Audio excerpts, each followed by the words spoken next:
Welcome to the Box Score Sports Podcast.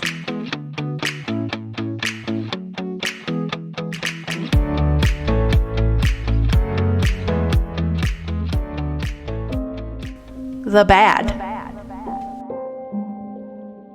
You ready to go into the bad? Yes, I am. Okay, what's your bad for the NFC? I am going to go with the Tampa Bay Buccaneers. Okay, picking the Bucs. I know I had my little review on them and my rapid reaction to the game. So I'm not going to get in too much detail, but Baker didn't play his best game by all means. He had a couple good moments, and then he had a couple bad moments. The running game is terrible.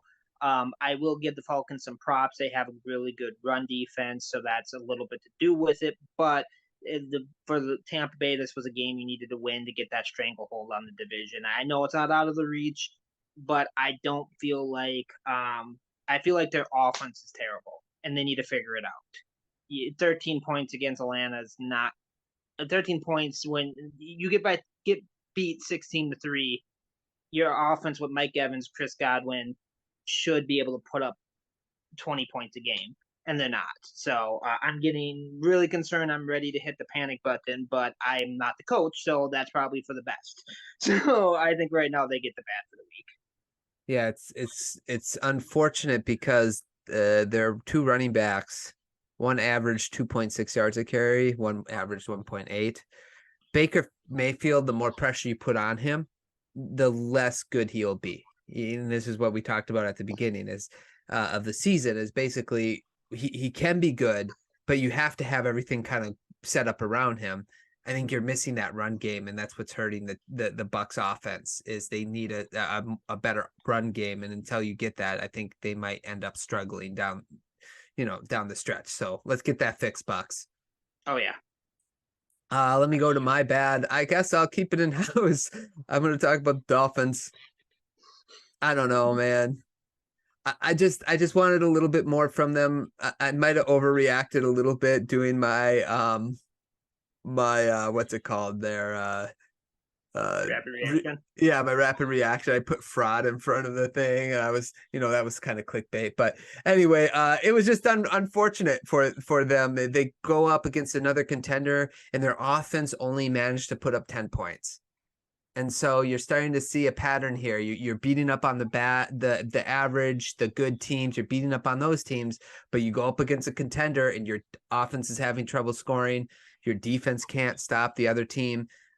So there's sort of a pattern that I'm not liking so far from the Dolphins. Now, to be fair to the Dolphins, I do want to say this: the Eagles came off a horrible loss to the Jets, and they weren't going to treat the Dolphins nicely. It's easier to come in ready to go when you lose a game than when you beat a team, by 20 points. So that's sort of what the two teams are different we're dealing with. But the Dolphins were not great. Well, the question I'd have for you about that then is like, okay, yeah, you're right. The Eagles came in angry, and they played really well. The Eagles did, and but like the Dolphins' offense puts up more stats on a regular basis. So, like, is it a concerning that one of the best teams in the NFC just kind of like it wasn't a close game? If it was a close game, I would have been more okay with it. But that was just a bad game by Miami. They couldn't keep up with the Eagles. Well, okay, so that's sort of true, but not, because it was 17-17 at one point in the third quarter. So it wasn't like it was too much of a blowout. But if you want to tell me that the Eagles dominated the Dolphins, I absolutely agree with that. The score was not indicative of what it felt like watching the game. I felt like the Eagle, and maybe that's a good positive thing for a Dolphin, a game in which they were dominated. They had a chance to win if they would have actually played better down the stretch.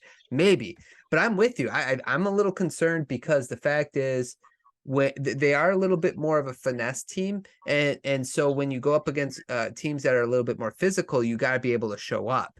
I don't see them doing that, but the fact that it's happening in week 7, let's get that fixed before we get to week 14, 15. So it gives them time to fix it, but I don't know what the fix is. I think once, we were missing Howard, we were missing Ramsey still, but it's just when you're playing contenders, even if you lose, you just want a good showing, and I would say that's not a great showing by the Dolphins.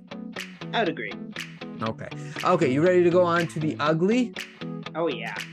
Thanks so much for watching this clip of the Box Score Sports podcast. I hope you guys enjoyed. If you haven't yet, please subscribe to our channel. Follow us on Instagram and Twitter or X. And we'll talk to you guys real soon. See ya.